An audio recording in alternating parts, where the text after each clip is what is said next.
ದೇಶಾದ್ಯಂತ ತೀವ್ರ ಕುತೂಹಲ ಕೆರಳಿಸಿರುವ ಶಬರಿಮಲೆ ಅಯ್ಯಪ್ಪ ಸ್ವಾಮಿ ದೇವಸ್ಥಾನಕ್ಕೆ ಎಲ್ಲಾ ವಯೋಮಾನದ ಮಹಿಳೆಯರ ಪ್ರವೇಶಕ್ಕೆ ಸಂಬಂಧಿಸಿದ ಮರುಪರಿಶೀಲನಾ ಅರ್ಜಿಗಳ ಅಂತಿಮ ವಿಚಾರಣೆಯ ಮಂಗಳವಾರ ಸುಪ್ರೀಂ ಕೋರ್ಟ್ ಅಲ್ಲಿ ಆರಂಭವಾಗಿದೆ. ಮುಖ್ಯ ನ್ಯಾಯಮೂರ್ತಿ ಸೂರ್ಯಕಾಂತ್ ನೇತೃತ್ವದ 9 ನ್ಯಾಯಾಧೀಶರ ಸಂವಿಧಾನಿಕ ಪೀಠವು ಈ ಐತಿಹಾಸಿಕ ಪ್ರಕರಣದ ವಿಚಾರಣೆಯನ್ನ ಕೈಗೆತ್ತಿಕೊಂಡಿದೆ.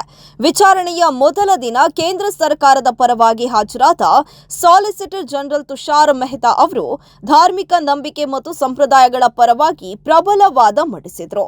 ಭಾರತದಂತಹ ವೈವಿಧ್ಯಮಯ ದೇಶದಲ್ಲಿ ಧಾರ್ಮಿಕ ಪಂಗಡಗಳ ಆಚಾರ ವಿಚಾರಗಳನ್ನು ಕೇವಲ ಪಾಶ್ಚಿಮಾತ್ಯ ತರ್ಕ ಅಥವಾ ಸಂವಿಧಾನಿಕ ನೈತಿಕತೆಯ ಅಡಿಯಲ್ಲಿ ಅಳೆಯಲು ಸಾಧ್ಯವಿಲ್ಲ. ಪ್ರತಿಯೊಂದು ಧಾರ್ಮಿಕ ಪೀಠಕ್ಕೂ ತನ್ನದೇ ಆದ ವಿಶಿಷ್ಟ ಸಂಪ್ರದಾಯಗಳನ್ನು ಪಾಲಿಸುವ ಸ್ವಾಯತ್ತತೆ ಇರಬೇಕು ಎಂದು ಅವರು ಪ್ರತಿಪಾದಿಸಿದರು. ಇನ್ನು ಶಿರ್ಡಿ ಸಾಯಿಬಾಬಾ ಮಂದಿರ ಮತ್ತು ಅಜ್ಮೀರ್ ದರ್ಗಾದಂತಹ ಉದಾಹರಣೆಗಳನ್ನು ನೀಡಿದ ಅವರು ಧಾರ್ಮಿಕ ವಿಷಯಗಳಲ್ಲಿ ನ್ಯಾಯಾಂಗದ ಹಸ್ತಕ್ಷೇಪವು ಅತ್ಯಂತ ಸೀಮಿತವಾಗಿರಬೇಕು ಎಂದು ಕೋರಿದರು. ಶಬರಿಮಲೆಯಲ್ಲಿ 10 ರಿಂದ 50 ವರ್ಷದೊಳಗಿನ ಮಹಿಳೆಯರ ಪ್ರವೇಶದ ಮೇಲಿನ ನಿರ್ಬಂಧವು ಅಯ್ಯಪ್ಪ ಸ್ವಾಮಿಯ ನೈಷ್ಠಿಕ ಬ್ರಹ್ಮಚಾರಿ ಜೀವನ ಪೂರ್ತಿ ಬ್ರಹ್ಮಚರ್ಯಕ್ಕೆ ಕಟಿಬದ್ಧನಾದವನು ಎಂಬ ಸ್ವಭಾವದಿಂದ ಉಗಮಿಸಿದ್ದು ಅದು ಅಶುದ್ಧತೆ ಅಥವಾ ಕೀಳರಿಮೆ ಆಧಾರಿತವಲ್ಲ ಎಂದು ಕೇಂದ್ರವು ವಿಚಾರಣೆಗೆ ಮುನ್ನ ಸಲ್ಲಿಸಿದ ಲಿಖಿತ ಅರ್ಜಿಯಲ್ಲಿ ತಿಳಿಸಿದೆ. ಇನ್ನು ಮಹಿಳೆಯರಿಗೆ ಪ್ರವೇಶ ನೀಡಿದ್ರೆ ದೇವಸ್ಥಾನದ ಪೂಜಾ ಪದ್ಧತಿಯ ಸ್ವರೂಪವೇ ಬದಲಾಗುತ್ತೆ.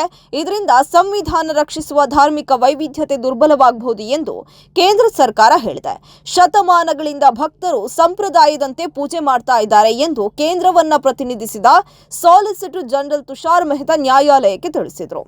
ಇನ್ನು ಈ ವಿಷಯವು ಧಾರ್ಮಿಕ ನಂಬಿಕೆ ಹಾಗೂ ಪಂಗಡದ ಸ್ವಾಯತ್ತತೆಯ ವ್ಯಾಪ್ತಿಗೆ ಸೇರಿದ್ದು ನ್ಯಾಯಾಂಗ ಪರಿಶೀಲನೆಯ ವ್ಯಾಪ್ತಿಯನ್ನ ಮೀರುತ್ತದೆ ಎಂದು ಕೇಂದ್ರ ವಾದಿಸಿದೆ.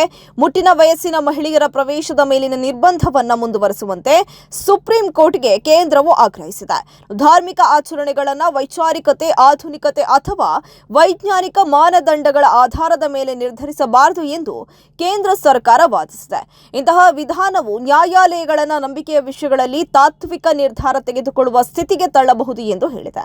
ಇನ್ನು ಶಬರಿಮಲೆ ವಿಚಾರಣೆ ಸುಪ್ರೀಂ ಕೋರ್ಟ್ನ ಅತಿ ದೊಡ್ಡ ಪೀಠದಲ್ಲಿ ಪ್ರಾರಂಭವಾಗಿದ್ದು ಏಪ್ರಿಲ್ 7 ರಿಂದ 9 ಮರುಪರಿಶೀಲನೆಯನ್ನ ಬೆಂಬಲಿಸುವ ಸಂಪ್ರದಾಯವಾದಿಗಳ ವಾದ ಆಲಿಕೆ ನಡೆಯಲಿದೆ. ತದನಂತರ ಏಪ್ರಿಲ್ 14 ರಿಂದ 16 2018 ತೀರ್ಪನ್ನ ಬೆಂಬಲಿಸುವವರ ವಾದ ಆಲಿಕೆ ನಡೆಯಲಿದ್ದು ಏಪ್ರಿಲ್ 22 ಸುಮಾರಿಗೆ ವಿಚಾರಣೆ ಪೂರ್ಣಗೊಂಡು ತೀರ್ಪು ಕಾಯ್ದಿರಿಸುವ ಸಾಧ್ಯತೆ ಇದೆ.